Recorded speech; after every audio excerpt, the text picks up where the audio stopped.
Salam sejahtera Malaysia, denyut nadi suara rakyat bergema di channel ini.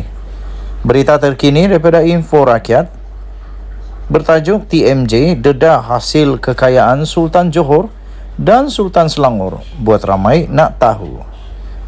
Berita penuh kekayaan Sultan Johor dan Sultan Selangor berasal daripada penglibatan mereka di dalam pelbagai aktiviti korporat.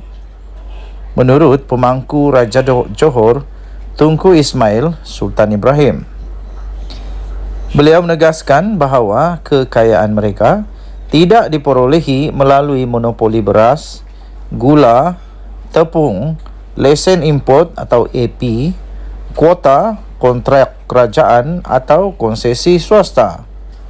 Tunku Ismail menambah bahawa tindakan ini berbeza dengan praktik kronisme yang telah berlaku sejak zaman Tun Dr. Mahathir Mohamad menjadi Perdana Menteri pada 1981 dan penyertaan Datuk Seri Anwar Ibrahim dalam UMNO pada tahun 1982. Beliau menyoroti bahawa sejak tahun 1899, Kesultanan Johor telah menyumbangkan wang kembali kepada rakyat. Jauh sebelum pembentukan Malaya pada tahun 1948 dan semasa penjajahan British di Kepulauan Melayu.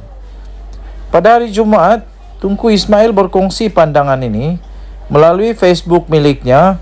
HRH Crown Prince of Johor merespons kepada kebimbangan yang diutarakan oleh Ahli Parlimen Pasir Gudang Hassan Abdul Karim tentang keterlibatan Sultan dalam aktiviti perniagaan. Tunku Ismail juga menegaskan bahawa Sultan Johor, Sultan Ibrahim Sultan Iskandar sebelum ini telah membetulkan dakwaan penipuan oleh bekas Perdana Menteri Tun Dr. Mahathir Mohamad. Baginda menekankan bahawa setiap allowance Sultan disalurkan ke tabung bantuan sejak tahun 1899. Dengan amalan ini dilanjutkan sehingga zaman Sultan Iskandar Sultan Ismail. Menurut Tunku Ismail, Royal Press Office RPO telah memuat naik kenyataan di dalam Facebook Sultan Ibrahim yang menunjukkan bahawa allowance yang diterima oleh Sultan Iskandar semasa menjadi Yang di-Pertuan Agong telah disalurkan kepada Yayasan Sultan Iskandar, memberikan bantuan kepada mereka yang memerlukan, serta menyokong pendidikan dan penanggulangan bencana alam. Selain itu, peruntukan untuk Yayasan Sultan Ibrahim juga merupakan hasil derma daripada allowance yang diterima oleh Sultan Ibrahim. Denyut nadi suara rakyat bergema di channel ini. Jangan lupa tekan butang subscribe, like dan share. Malaysia kita punya, cintai Malaysiaku, kita jaga kita. Selamat tahun baru untuk tahun 2024. Marilah sama-sama kita berdoa semoga negara Malaysia akan terus makmur di bawah pemerintahan Seri Paduka Baginda Yang di-Pertuan Agong yang baru pada tahun 2024 ini, iaitu Sultan Johor. Sekali lagi, bagi anda yang belum tekan butang subscribe, sila tekan butang subscribe, like dan share. Kita jumpa lagi. Denyut nadi suara rakyat bergema di channel ini. Bye-bye.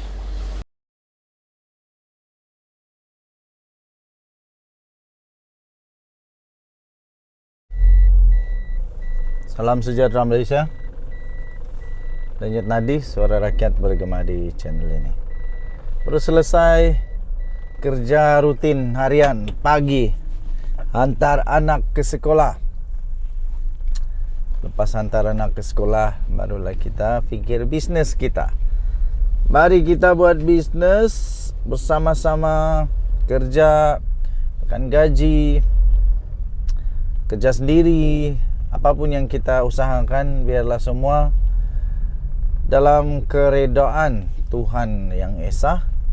Dan semoga semuanya berkat yang betul lah, bukan dicuri kah, bukan dirasuah kah. Sebab akhirnya nanti sendiri juga yang masalah dan sendiri juga masalah. Biar sikit-sikit tapi berkat, daripada banyak tapi dosa masuk neraka. Lepas tu mencuri duit negara, curi duit rakyat, curi duit yang patutnya diberikan kepada golongan yang memerlukan, golongan asnaf, golongan macam-macam lah golongan yang perlu, tapi kena curi pula. Terbaru SPRM akan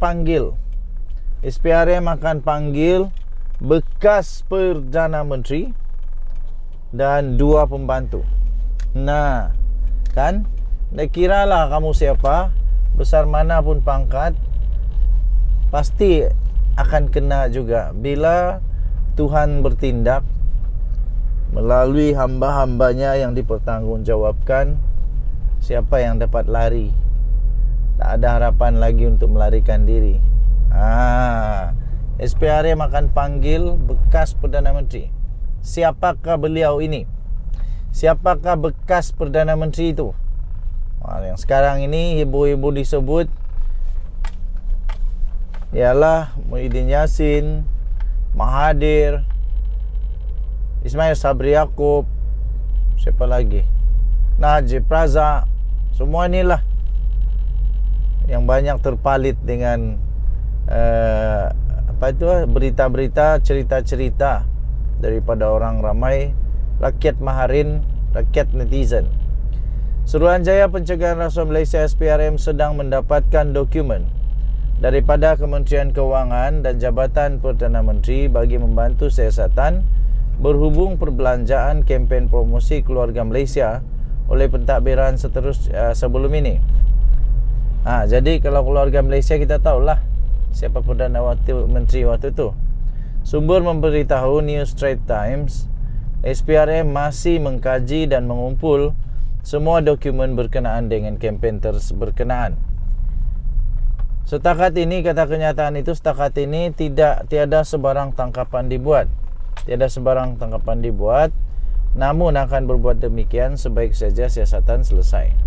Semalam SPRM dilaporkan akan memanggil bekas Perdana Menteri dan 2 pembantunya sebagai sebahagian daripada siasatan ke atas 3 kes berasingan. 3 kes berasingan yang membabitkan dakwaan salah guna dana.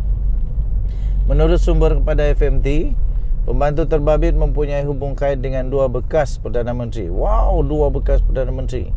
Siasatan itu bagi mengenal pasti sumber kekayaan yang diperoleh oleh isteri serta anak kepada pemimpin berkenaan, membabitkan aktiviti syarikat petroleum dan perbelanjaan berkaitan dengan pengiklanan. Terdahulu, utusan Malaysia melaporkan seorang ahli parlimen dari sebuah negeri di pantai timur dan pembantunya juga akan dipanggil bagi membantu siasatan mengikut Akta Pencegahan Pengubahan Wang Haram (AMLA). Berdasarkan laporan itu, seorang daripada pemimpin terbabit didakwa menganugerahkan projek kerajaan ketika pentadbirannya. 2 Januari 2024 disiarkan di hmetro.com.my. Padan muka lah. Dia Nadi Suara Rakyat, pergema channel ini. Bye-bye.